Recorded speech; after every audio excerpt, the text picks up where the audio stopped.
Hello students, हम 10th class का first chapter कर रहे थे, the rise of nationalism in Europe. उसमें हमने देखा, पिछली वीडियो में हमने देखा था कि अलग अलग नेशन के जो लोग हैं वो अपने अपने नेशन का फ्लैग लेके मार्च कर रहे हैं, यानी अब उनमें एक राष्ट्र की भावना है वो जागृत हो चुकी है।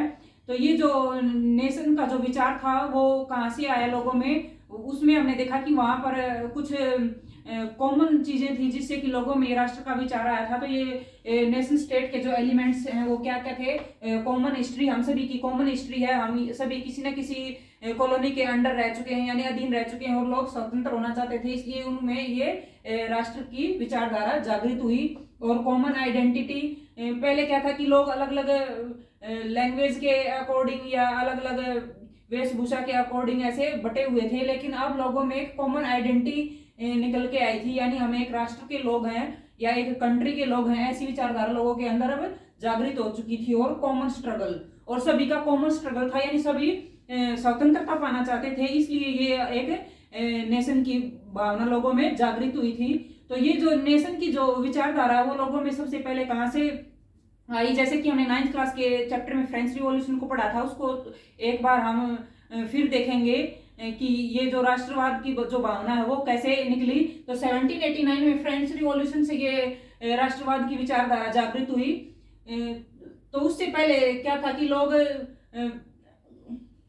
वहां पर क्या था, मोनार्की सिस्टम था फ्रांस में, और लोग अब स्वतंत्र होना चाहते थे। और जो मोनार्की सिस्टम से अब नागरिकों के बीच सत्ता आ गई थी, यानी अब राजा का शासन नहीं था, जो सत्ता थी वो लोगों के हाथ में थी, यानी लोग अपनी मर्जी से अब अपना जो नेता है वो चुन सकते थे। तो उसके लिए क्या क्या चेंजेस आए? The ideas of la patrie and le citoyen. अब ये ला पैट्री क्या था? इसको हम पितृभूमि भी बोल सकते हैं। उससे पहले क्या था कि लोगों में ऐसी विचारधाराएं नहीं थी। अब क्या है कि लोगों को ये पता चल गया था कि ये हमारा फादरलैंड है, इसके लिए हमें लड़ना है, यानी इसको हमें अभी आजाद कराना है। जैसे कि हम अपने इंडिया में अपने कंट्री को मदरलैंड बोलते हैं, मातृभूमि बोलते हैं, ऐसे ही फ्रांस के जो लोग हैं उनमें ला पैत्री यानी पितृभूमि की विचारधारा अब जागृत हो गई थी। और ले सिटोइन क्या था कि सिटीजन, कि हम अब इस कंट्री के सिटीजन हैं, लोगों के अंदर अब ये विचारधारा जागृत हो गई थी, यानी लोगों में अब ये नहीं था कि हम अलग अलग हैं, हम एक ही कंट्री के नागरिक हैं। नेक्स्ट है new hymns compose and oaths taken. अब क्या था कि नई नई जो गीत है वो गाए जाने लगे थे, राष्ट्रभक्ति के गीत गाने लगे थे लोग, और ओथ्स ली गई वहां पर, यानी कस्में खाई गई आजादी के लिए। Uniform law for all citizens, और अब फ्रांस में सभी के लिए एक जैसे कानून बन गए थे, यानी कानून के समक्ष सभी बराबर हैं, सभी को एक जैसे राइट मिलेंगे। Custom duties and dues were abolished. जो जितनी भी कस्टम ड्यूटीज लगाई गई थी, यानी इंटरनल जो एक्सपोर्ट और इंपोर्ट होता था फ्रांस के अंदर ही, एक जगह से दूसरी जगह पर अगर कोई चीज बेची जाती थी या लाई जाती थी तो उस पर बहुत सारे टैक्सेस लगते थे। अब वो जो टैक्स है वो अबोलिश कर दिए गए, उनको हटा दिया गया, और बहुत सारे ड्यूज हैं वो भी खत्म कर दिए गए। उसके बाद क्या हुआ? Uniform system of weight and measures. अब क्या था कि जो पहले क्या था कि जो मेजरमेंट के और वेइंग के सिस्टम अलग अलग थे, यानी अलग अलग जगह पर अलग अलग तरीके से मापा जाता था, अलग अलग वेट के सिस्टम थे। अब उनको सभी को मिला के एक कर दिया गया, ये सभी खत्म कर दिए गए। फिर रीजनल डायलेक्ट वर डिस्करेज। अब वहां पर क्या था कि अलग अलग क्षेत्र में अलग अलग भाषाएं बोली जाती थी, और जो भाषाएं बोली जाती थी पहले लोग उसी से रिलेटेड अपने आप को समझते थे। अब वो जो रीजनल डायलेक्ट्स हैं उनको अबोलिश कर दिया गया, उनको खत्म कर दिया गया। फ्रांस की एक कॉमन लैंग्वेज बन गई थी, वो था क्या थी? French language.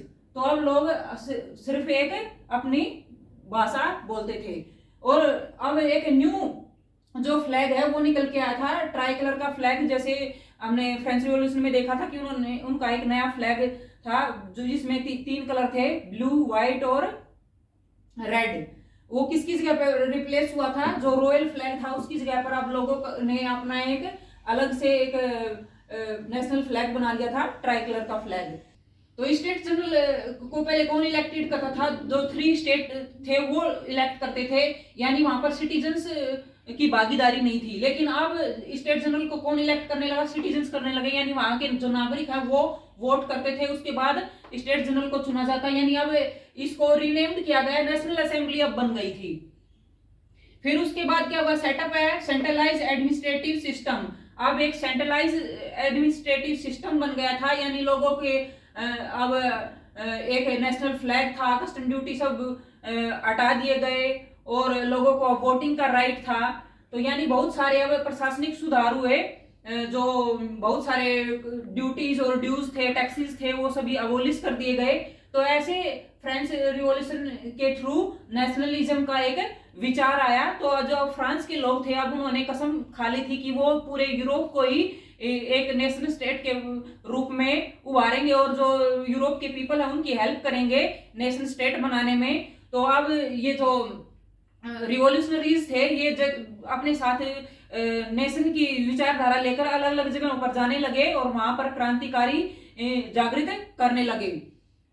तो इन्होंने कसम खा ली थी कि ये डेस्पोटिज्म को खत्म कर देंगे। डेस्पोटिज्म क्या है? पावर ऑफ वन पर्सन, यानी कि एक तरह से मोनार्की सिस्टम, यानी एक ही व्यक्ति का जो राज है उसको अब ये पूरे यूरोप में खत्म कर देंगे। तो लोगों ने अब कसम खाई थी कि मोनार्की सिस्टम को खत्म करके अब डेमोक्रेसी स्थापित करेंगे पूरे यूरोप में। और उसके लिए उन्होंने काम करना स्टार्ट कर दिया था। वो दूसरे यूरोप के दूसरी जगह पर जाने लगे थे और ये विचारधाराएं साथ लेकर जाने लगे थे।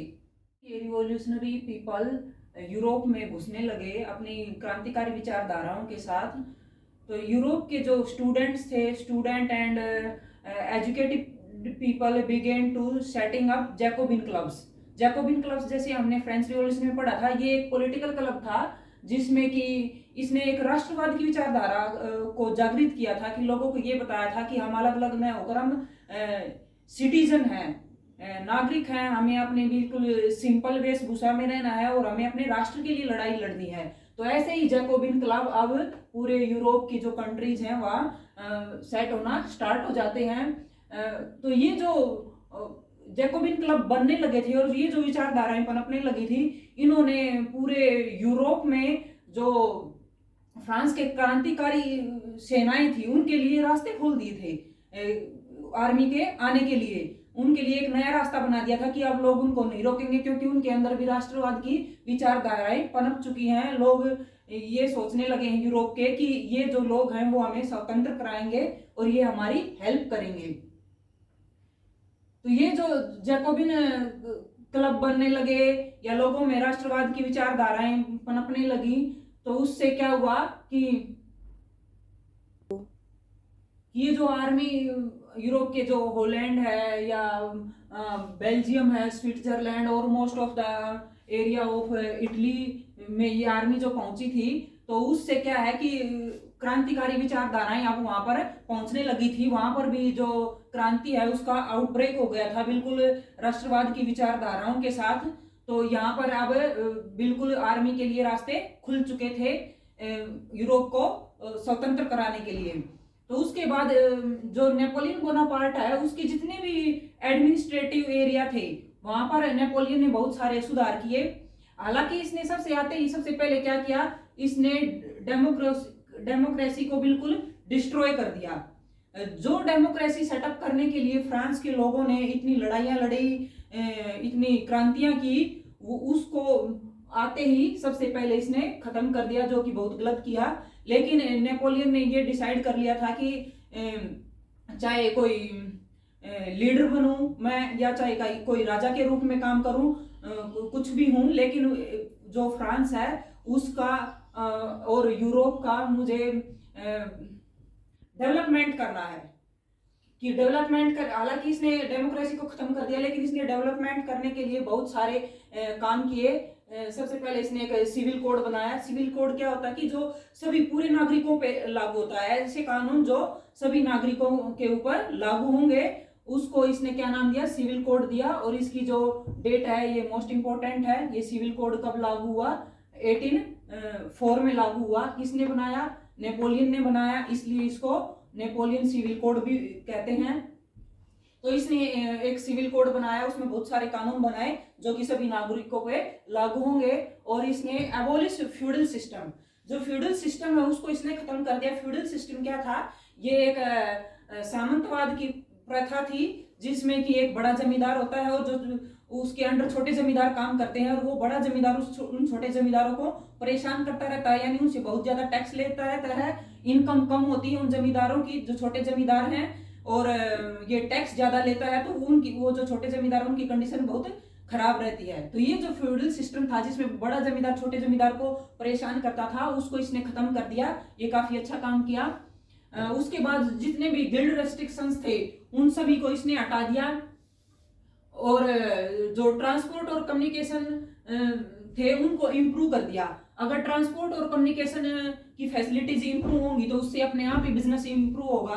ट्रांसपोर्ट में सुविधा होगी तो लोग एक स्थान से दूसरे स्थान पर अपनी वस्तुओं को आसानी से बेच सकेंगे। तो इसने ये बहुत सारे सुधार किए।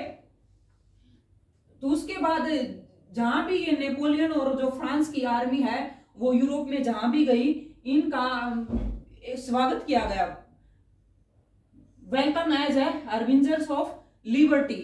तो ये लोग सोचने लगे कि ये जो हार्बिंजर्स होता है कि स्वतंत्रता दिलाने के अग्रदूत इनको समझा गया। जो ये फ्रांस की आर्मी है उसको ये समझा गया कि ये लोग हमें आजादी दिलाएंगे, ये हमारे लिए कुछ ना कुछ अच्छा करेंगे, हमारी जो लिविंग स्टैंडर्ड है उसको इम्प्रूव करेंगे। तो इनको एक बिल्कुल ही ऐसे देवता के रूप में समझा गया। लेकिन ये जो देवता के रूप में लोग इनको समझ रहे थे वो काफी टाइम तक नहीं चला, क्योंकि but it turn soon to hostility. तो हॉस्टिलिटी क्या होता कि दुश्मनी। तो ये जो अब पहले इनको देवता समझा जा रहा था वो जल्दी ही दुश्मनी में बदलने लगी, क्योंकि यहाँ पर यूरोप में जो ये फ्रेंच आर्मी थी इसकी जो प्रतिक्रियाएं थी वो मिली जुली थी। यानी कुछ लोग इससे खुश थे, कुछ नाराज थे। खुश कौन थे?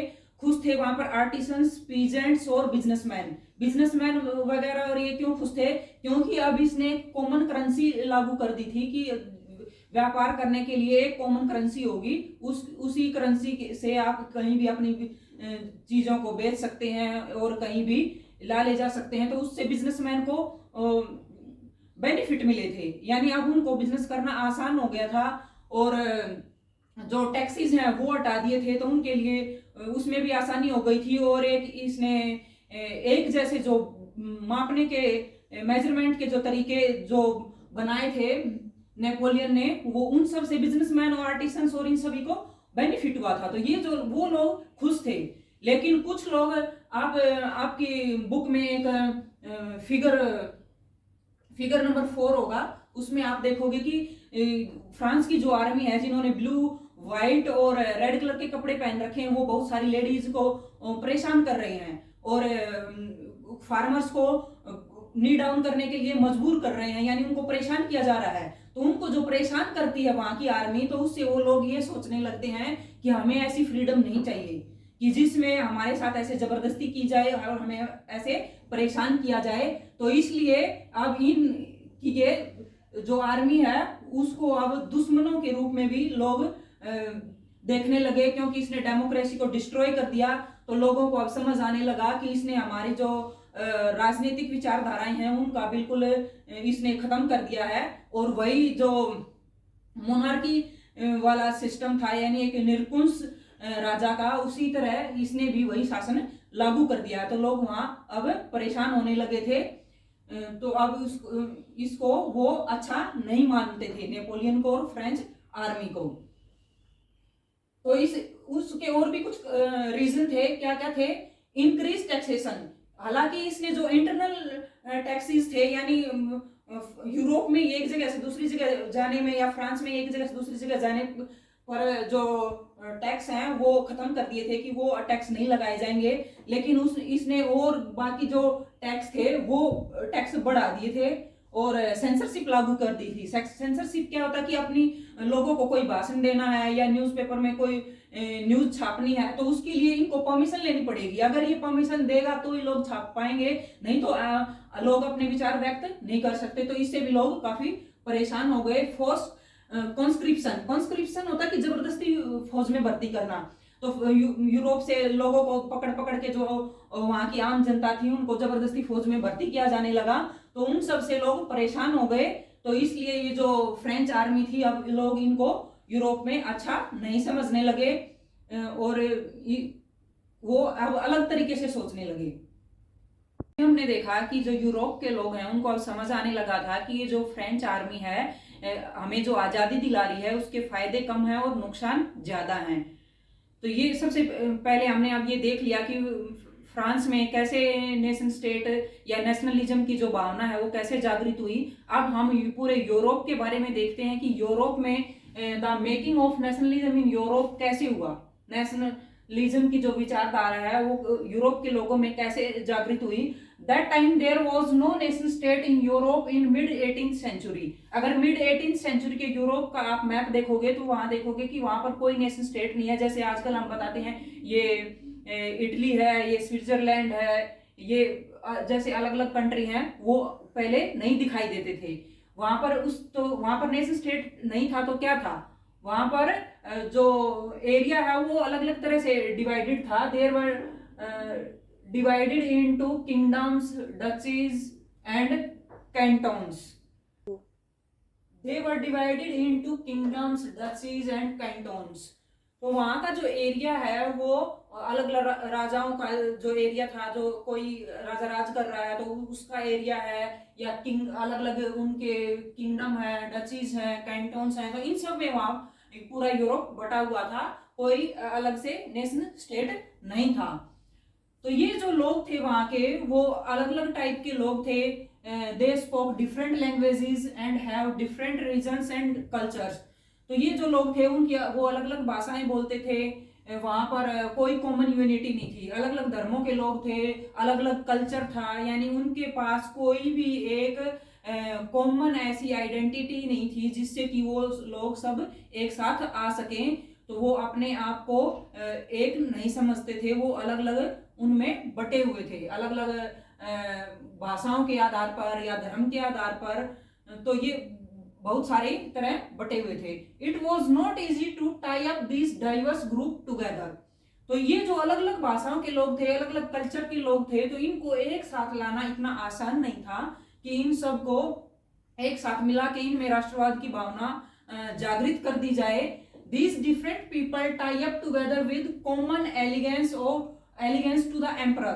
तो इनको सिर्फ राजा के प्रति उनका जो सम्मान है या उनका जो त्याग है, उस राजा के प्रति इनकी जो अपनी भावनाएं हैं उसके तौर पर खाली इनको एक साथ इकट्ठा किया जा सकता था, एकजुट किया जा सकता था। वैसे इनको एक साथ नहीं लाया जा सकता था। इतने जो अलग अलग धर्मों के, अलग अलग भाषाओं के लोग थे, इतना आसान नहीं था उनको एक साथ लाना। तो वहां पर जो हैब्सबर्ग एम्पायर था उसमें भी काफी टाइप के अलग अलग तरह के लोग रहते थे। कोई एल्पाइन रीजन्स था, कोई टायरोल से था, कोई ऑस्ट्रिया से था, कोई सुडेटनलैंड, बोहेमिया। तो यानी अलग अलग जगहों से मिलकर ये हैब्सबर्ग साम्राज्य बना हुआ था। और यहाँ पर भी अलग अलग टाइप के लोग थे, अलग अलग भाषाएं बोलते थे। लोम्बार्डी और जो वेनेटिया है यहाँ पर ज्यादातर लोग इटालियन बोलते थे। और जो ये एल्पाइन और ऑस्ट्रिया वगैरह है यहाँ पर जो अरिस्टोक्रेसी थे वो जर्मन स्पीकिंग लोग थे, यहाँ जर्मन भाषाएं बोलते थे। और जो हाफ ऑफ द पॉपुलेशन थी हंगरी की वो मैग्यार लैंग्वेज बोलती थी। कुछ लोग हंगरी में मैग्यार बोलते थे, कुछ अपनी दूसरी भाषाएं बोलते थे। और इन ग्लेशिया अरिस्टोक्रेसी स्पोक पोलिश। तो जो गलेशिया है वहां पर ज्यादातर लोग, वहां के जो अरिस्टोक्रेसी लोग थे यानी कुलीन वर्ग था वहां का, वो पोलिश भाषा बोलता था। यानी कुल मिला के ये कि पूरे यूरोप में अलग अलग क्षेत्र के लोग थे, अलग अलग भाषाएं बोलते थे, उनका अलग अलग कल्चर था। यानी उनमें कोई भी ऐसी कॉमन आइडेंटिटी नहीं थी जिससे कि उनको एक नेशन स्टेट बनाया जा सके। ये इतना आसान नहीं था उन सभी लोगों को एक साथ लाना। तो अभी हमने देखा कि जो यूरोप के लोग हैं वो डिफरेंट डिफरेंट कल्चर के हैं, डिफरेंट डिफरेंट भाषाएं बोलते हैं। उनको एक साथ लाना इतना मुश्किल है कि उनमें अभी राष्ट्रवाद की भावना नहीं जागृत की जा सकती। तो ये जो नेशनलिज्म का जो विचार है वो कैसे आया, तो उस को जानने के लिए हम पहले उससे थोड़े और आगे की हिस्ट्री के बारे में पता करते हैं कि कैसे क्या हुआ। तो जो यूरोप की जो जनता थी उसमें कुछ अरिस्टोक्रेट्स थे और कुछ पीजेंट्स थे। तो इन अरिस्टोक्रेट्स और पीजेंट्स की उस टाइम पे क्या सिचुएशन थी उनके बारे में देखते हैं। तो ये जो कुलीन वर्ग था जिसको हम अरिस्टोक्रेट्स बोलते हैं, तो ये सोशली और पॉलिटिकली पावरफुल था, यानी जो भी पॉलिटिकल प्रक्रियाएं थी उनमें सबकी भागीदारी थी और सामाजिक रूप से भी ये काफी ताकतवर लोग थे। इनके ये जो आपस में कनेक्टेड थे, इनका जो लाइफ स्टाइल है वो एक जैसा था। जो अमीर लोग हैं वो आप देखोगे कि यहाँ इंडिया में रह रहे हैं या कहीं और अदर कंट्री में रह रहे हैं या मुंबई में रह रहे हैं या हमारे देश में कहीं चंडीगढ़ में रह रहे हैं या दिल्ली में रह रहे हैं, तो उनका लाइफस्टाइल लगभग कॉमन ही होगा। यानी वो ठाट बाट से रहेंगे और जो गरीब लोग हैं वो बेचारे दिहाड़ी मजदूरी करते रहेंगे। तो यानी इनका जो लाइफस्टाइल था, जो कुलीन वर्ग था, उनका लगभग एक जैसा ही था। काफी अच्छे अच्छे कपड़े पहनते थे, काफी अच्छे अच्छे शौक रखते थे और इनके पास owned estate and town houses. तो इनके पास अपने बड़ी बड़ी हवेलियां थी कंट्री साइड में और इनके पास काफी बड़ी बड़ी जमीनें थी। ये काफी प्रॉपर्टी के मालिक होते थे। Family connected by marriage. तो ये जो कुलीन वर्ग के लोग थे, इनकी जो फैमिली है वो शादी से कनेक्टेड थी। यानी एक अमीर का बच्चा अमीर घर में ही शादी करेगा, ऑब्वियस सी बात है। तो कहीं पर किसी के लड़के की शादी हो रखी, किसी की लड़के की शादी हो रखी, तो ये ऐसी शादी के बंधनों से आपस में बंधे हुए थे। यानी इनकी जो फैमिली वो कनेक्टेड थी, जुड़ी हुई थी आपस में। और ये माइनॉरिटी थे। माइनॉरिटी मतलब संख्या में कम थे और लेकिन फिर भी ज्यादा पावरफुल थे। इनके पास प्रॉपर्टी थी, इनके पास पॉलिटिकल पावर थी और ये जो पीजेंट्स हैं इनके ऊपर शासन करते थे, यानी इनका दबदबा था। जबकि ये संख्या में काफी कम थे और वहां पर जो पीजेंट्स थे उनकी क्या हालत थी, वो बिल्कुल ही पुअर थे इकोनॉमिकली और सोशली और इकोनॉमिकली बिल्कुल कमजोर थे और पॉलिटिकली भी, यानी उनकी कोई भी पॉलिटिकल प्रोसेस में कोई भागीदारी नहीं थी। No common way of life. इनकी लाइफ बिल्कुल कॉमन नहीं थी। कोई व्यापारी है, कोई मजदूर है, कोई कैसे अपना जीवन का गुजारा कर रहा है, यानी इनकी तरह इनका जो लाइफ स्टाइल है वो एक जैसा नहीं था। फिर है डिडेंट है प्रॉपर्टी। ये जो पीजेंट्स थे इनके पास कोई प्रॉपर्टी नहीं थी। ज्यादातर जो यूरोप का वेस्टर्न एरिया था वहां पर छोटे छोटे लैंडलॉर्ड काम करते थे और जो मिडिल यूरोप का और ईस्टर्न एरिया था वहां पर सिर्फ होते हैं भूदास, यानी किसी लैंडलॉर्ड की भूमि होती थी उस पर दास काम करते थे, मजदूर लोग काम करते थे जिनका बहुत ही शोषण किया जाता था। तो ये पीजेंट्स की वहां पर ऐसी सिचुएशन थी। कहीं पर इनकी जो जिनके पास थोड़ी बहुत जमीन के टुकड़े थे या किसी जमींदार के अंडर काम कर रहे हैं उन लोगों की अलग सिचुएशन थी और जिनके पास थोड़ी बहुत जमीन थी उनकी अलग सिचुएशन थी। यानी इनका जो लाइफस्टाइल है वो एक जैसा नहीं था। No connection in families. तो इनका फैमिलीज में भी कोई कनेक्शन नहीं था। इनकी तरह नहीं था कि जैसे शादी के बंधनों में ये आपस में बंधे हुए हैं, तो ऐसे इनकी लाइफ में कोई ऐसा कनेक्शन नहीं था। इनकी फैमिलीज में ऐसे कोई आपस में जुड़ाव नहीं था। They are majority. इनकी मेजोरिटी थी, ये संख्या में ज्यादा थे लेकिन बहुत ही कमजोर लोग थे, शोषण का शिकार थे और बहुत ही शोषित वर्ग था। तो वहां पर ऐसी सिचुएशन थी कुलीन वर्ग की और जो पीजेंट्स हैं उनकी। तो अब क्या हुआ, अब यूरोप में इंडस्ट्रियलाइजेशन होने लगा, औद्योगिकरण होने लगा और जो व्यापारी वर्ग है वो उभर के सामने आया। तो ये जो इंडस्ट्रियलाइजेशन है वो किस पे डिपेंड था, वो प्रोडक्शन पे डिपेंड था। अब वहां पर बहुत सारी फैक्ट्रियां लगने लगी, उत्पादन होने लगे, इससे व्यापारी लोगों को भी फायदा होने लगा, वो चीजों का व्यापार करने लगे। तो ऐसे एक नया सामाजिक ग्रुप निकल के आया जिसको हम बोलते हैं मिडिल क्लास। तो ये जो मिडिल क्लास का जो वर्ग है, जो नया सोशल ग्रुप उभर के सामने आया है, उसमें कौन थे, व्यापारी लोग थे और जो फैक्ट्री वगैरह में काम करते थे श्रमिक लोग थे और जो सेवाएं देते थे अपनी, यानी जो भी काम करते थे वो लोग इस न्यू मिडिल क्लास ग्रुप में शामिल थे। तो ये जो मिडिल क्लास के लोग थे, इनमें कुछ एजुकेटेड लोग थे।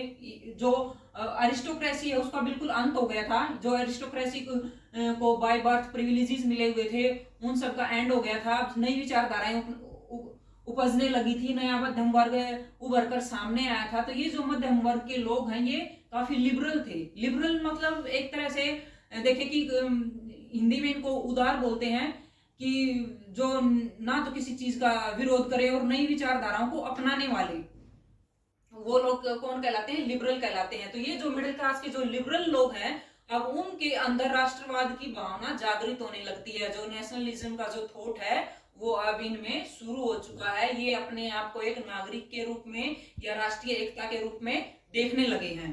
तो ऐसे नेशनलिज्म का यूरोप में प्रारंभ हुआ, ऐसे वो शुरू हुआ। तो अभी हमने देखा कि अब जो नया उदारवादी जो मिडिल क्लास वर्ग अब उभर कर सामने आया था, तो ये लिबरलिज्म क्या था, ये लिबरलिज्म के बारे में लोगों के क्या मायने थे, उनकी क्या विचारधारा थी, इसके बारे में हम थोड़ा सा देखते हैं कि ये क्या था। लिबर मीन्स फ्री, आजाद होना, कि बिल्कुल स्वतंत्र होना। और it's derived from Latin word Libre, और ये लैटिन वर्ड लिबर से निकला था। तो लिबरलिज्म क्या था? Liberalism stood for freedom and equality of all before the law.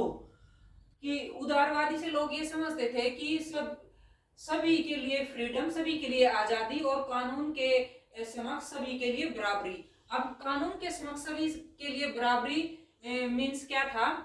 कि सभी को एक जैसे अधिकार मिलने चाहिए। जो ये लिबरल लोग थे वो विचारधारा रखते थे कि सभी को यूनिवर्सल सफ्रेज होना चाहिए। सफ्रेज क्या है? द राइट टू वोट, सभी को मताधिकार का अधिकार होना चाहिए, यानी सभी को वोट डालने का राइट होना चाहिए। और जो बाय बर्थ प्रिविलेजेस मिले हुए हैं वो सभी खत्म हो जाने चाहिए। फ्रांस में जैसे हमने देखा कि जो लिबरल लोग थे वो मानते थे कि सभी को वोटिंग का राइट हो, सभी को प्रॉपर्टी का राइट हो, और जो निरकुंशवादी लोग हैं या निरकुंशवादी जो विचारधारा है वो बिल्कुल खत्म कर दी जाए।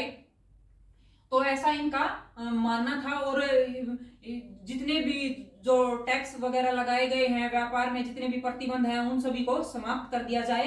तो ये सभी क्या थी? लिबरल लोगों की विचारधाराएं थी, जैसा कि हमने फ्रांस में देखा।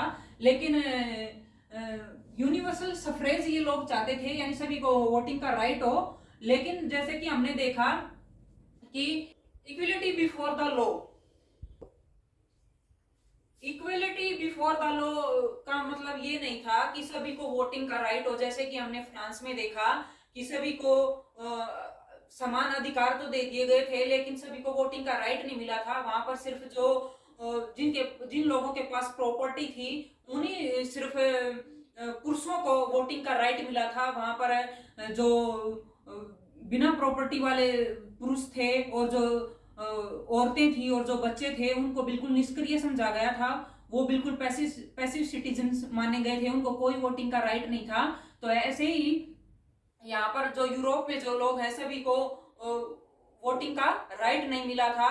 उसके बाद जैसे हमने देखा कि नेपोलियन ने तो बिल्कुल ही जैसे अपना जो नेपोलियन कोड लागू किया, उससे जो मताधिकार के अधिकार है वो बिल्कुल सीमित कर दिए गए। इसमें उन्होंने थोड़े टाइम के लिए थोड़ी सी आजादी मिली थी, यानी जो बिना प्रॉपर्टी रखने वाले लोग थे जैकोबिन क्लब के टाइम पे उनको वोटिंग का राइट मिला था। लेकिन उसके बाद जैसे ही नेपोलियन ने अपनी जो नागरिक संहिता लगाई उसमें लोगों के जो अधिकार हैं वो फिर से सीमित कर दिए गए। सिर्फ जो प्रॉपर्टी रखने वाले लोग थे दोबारा से उनको अधिकार वोटिंग का राइट दे दिया गया, और जो औरतें हैं उनको बिल्कुल ही उनके पतियों और उनके पिताओं के अधीन कर दिया गया, यानी उनकी कंडीशन और खराब कर दी गई।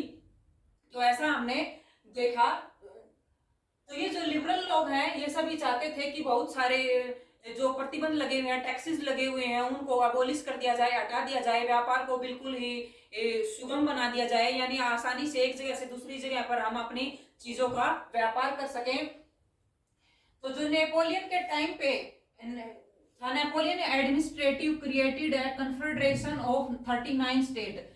तो वहां पर यूरोप में बहुत सारे जो स्टेट है वो अलग अलग टुकड़ों में बटे हुए थे, वहां बहुत सारे टाइप के टैक्स लगे हुए थे। नेपोलियन ने उन 39 स्टेट को मिलाकर एक कन्फेडरेशन बनाया था, जिसमें उसने जो तरह तरह के टैक्स लगे हुए थे उनको हटा दिया था, और एक जैसी नापतोल की और जो करेंसी है वो काफी टाइप में वहां जो बटी हुई थी, उन सब में एक समान करेंसी को लागू किया, एक समान जो नापने तोलने की इकाई थी उसको लागू किया।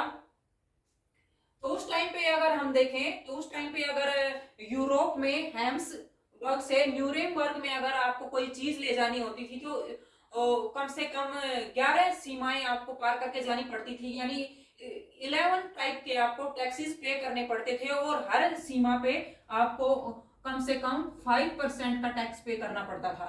और अगर आप एक जगह पर 5% टैक्स पे कर रहे हैं तो आप सोच के देखो कि 11 टाइप की वहां पर सीमा रेखाएं आएंगी, वहां पर आप 5% टैक्स देकर जाओगे तो जो बिजनेसमैन है या जो व्यापारी लोग हैं उनको क्या बचेगा?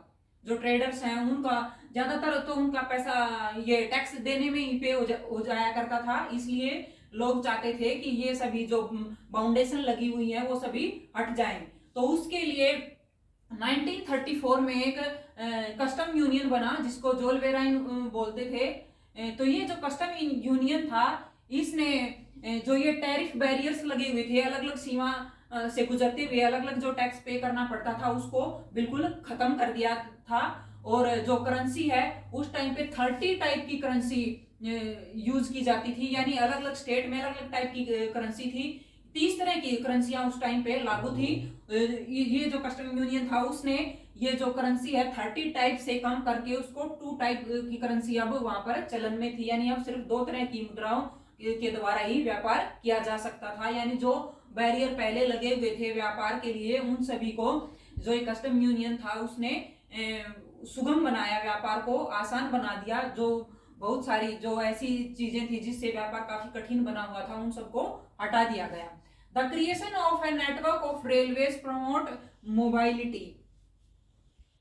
तो अब क्या था कि रेलवे का विस्तार हो गया था, रेलवे लाइन बिछ गई थी, तो रेलवे ने ट्रांसपोर्ट को काफी इजी बना दिया, तो इससे आवागमन में काफी आसानी हुई। अब अगर हम एक जगह से दूसरी जगह पर अपनी सामान को ले जा रहे हैं तो उसको ट्रांसपोर्ट करने में अब काफी इजी हो गया। तो इसलिए जो ट्रेड है वो काफी इंक्रीज हुआ, काफी फला फूला। A wave of economic nationalism strengthened the wider nationalist sentiments growing at the time।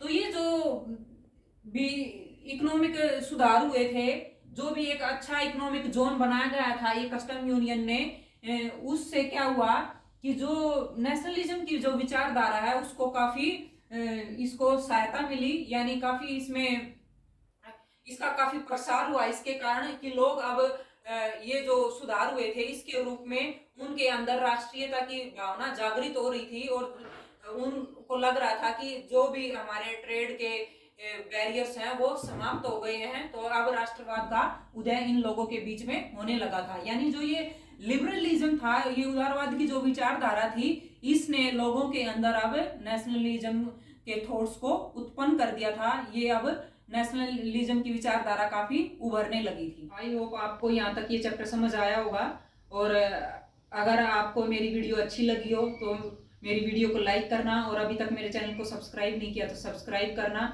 Thank you.